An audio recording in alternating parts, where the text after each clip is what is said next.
this wasn't supposed to be a video, but we'll see where this goes. I decided to take a 10-ish mile trip up 95 to pick up some more parts, and started getting a little bit of a brake smell, kind of like we did with the 89. So I'm gonna monitor the situation and see where it goes and go from there. All right, well, we made it. I don't know what the smell was. It was there, it went away. I let it cool down for a little bit. Hopefully she'll start up.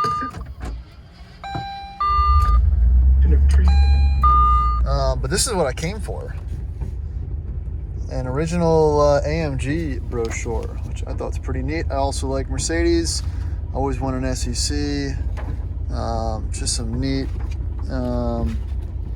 just a neat find, honestly. I don't really go digging around Craigslist for non-car related things, but I think this is pretty sweet. So I think that is I definitely think that's a score.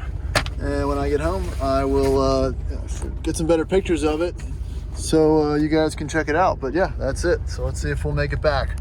It's probably about 20 miles. I'm kind of out here in the country in the Classic, and hopefully the smell that we were getting before will go away. All right, so as I'm trying to pull out this guy's driveway, it happened again. So sometimes I don't know if it's a thermostat sticking or it's just the sensor for the temp. It'll spike all the way up to the top here, and I will go out. I always, with this truck, I carry a little temp sensor with me just to verify. And I check the upper and lower cooling hoses, and I check the thermostat itself, and nothing is hot, but the gauge will read hot. And if I get out of the car and I shut it off and I shut it back on a couple times, it will fix itself and it'll go right back to where it was for the last 30 minutes. So super odd. I don't want to ever risk an overheat, even though I know it's not overheating, but just another weird Rover quirk that this thing's having. I'm sure it's just a sensor issue, but I've done a lot of research and haven't found anything or any similar type issues. So if anyone's got issues like that, where the gauge is showing hot but it's not overheating, just let me know what you did to fix it. I'd appreciate it.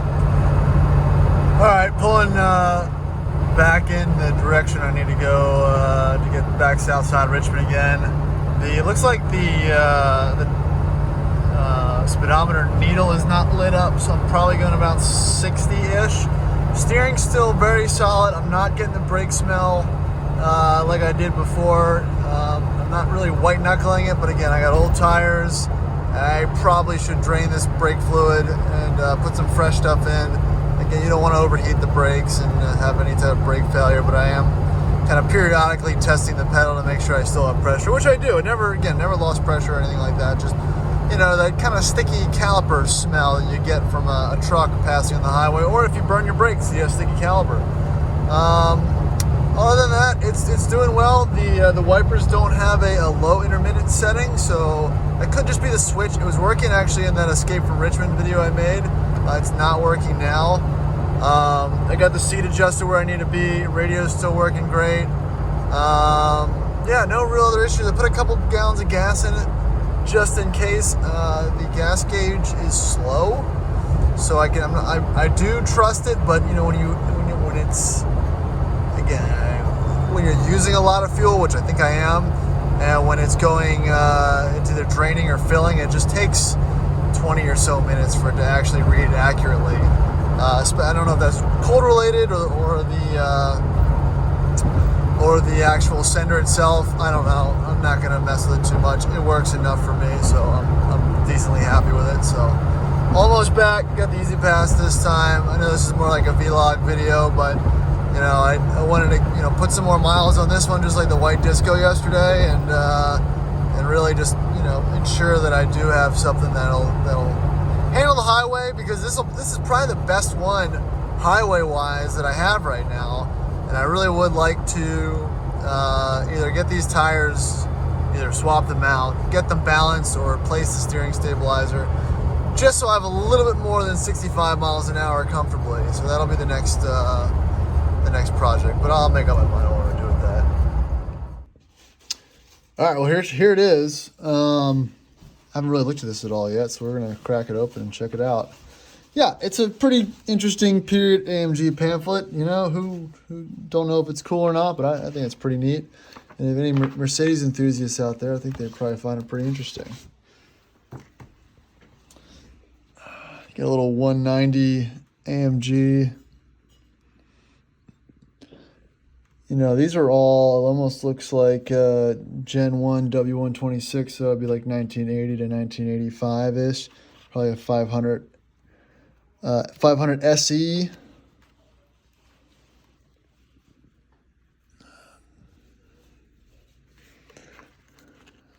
Probably going over what is actually involved, talking about the upgraded camshafts and whatnot over here on that side.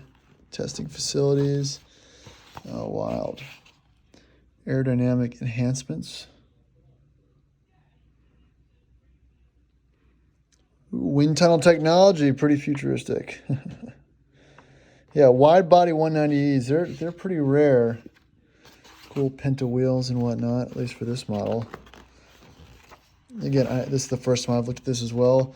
Wide body, let's see the light there. Wide body 500 SECs. Probably my favorite car, honestly. I've always wanted one since I was a kid. My first car was a W126 420 SEL. And just seeing these is pretty wild. Oh, man. Looks like a W116, probably 6.9 AMG. That's an SEL. That's a W126. It says SEL, but that looks like a SE. The rear door doesn't look long enough. W123 wagon. W123 CE coupe. Not Tyler's sketchy coupe, but still pretty neat. Man. 107 AMGs. Not my favorite, but they're interesting. Oh, look, some treasure. Collector car focus. Oh, that's weird. Looks like some just some AMG penta wheel options, suspension options. Talking about skid pad handling. Atomic Blueberry, that's a neat car. There's some history and some write up on that if you're ever interested in looking at the AMG history. Technical specs. 0 to 60 out of the 500 SEL was clocked at 7.4 seconds. 0 to 118 seconds. It's not too bad. And then going over, you know, all the upgrades you could kind of get back in the day. You know, there was always a requirement, I think, to have the AMG badge in at least 3. You know, if you go to Ben's World, 3 AMG period add-ons or additions to actually be worthy of that badge. Going over the 190s kit, rated 145 horsepower. I don't know if that was the 2.3 or 2.6 that did the upgrade too. Here's the 5-liter specs. 290.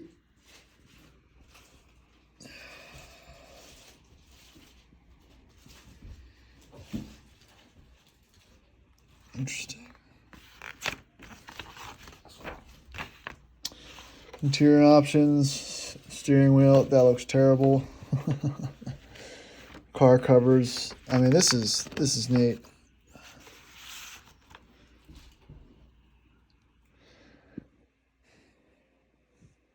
So again, nothing special. If you like, if you're an AMG nerd or at least a Mercedes nerd, kind of like I am in some of the sense, you'd find this interesting. I'll probably post some of the pictures of these pages on my Instagram if you want to check them out. It definitely seems to be original.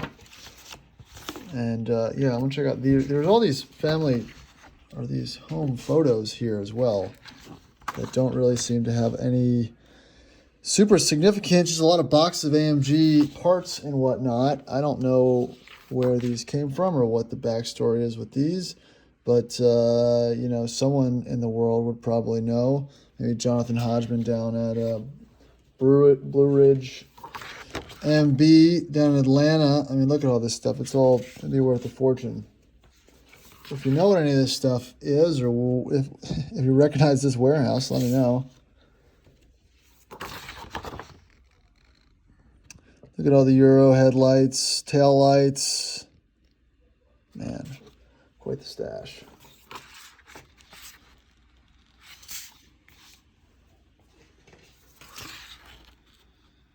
Oof. Looks like someone bought out a new old inventory warehouse or something and just buckled down on everything. Oh man, all the period spring sets. I forget what the color variants meant back. I used to know what some of that stuff was when you're trying to figure out if something was a real period AMG or not. And there's a lot more here than I thought. Just looking for anything interesting. Bunch of Euro bumpers. I just wish I knew where this stuff was.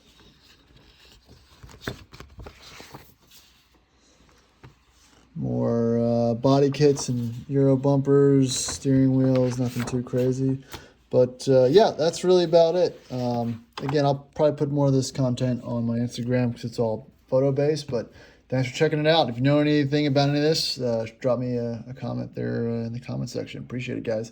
Don't remember to subscribe for more content if you're interested.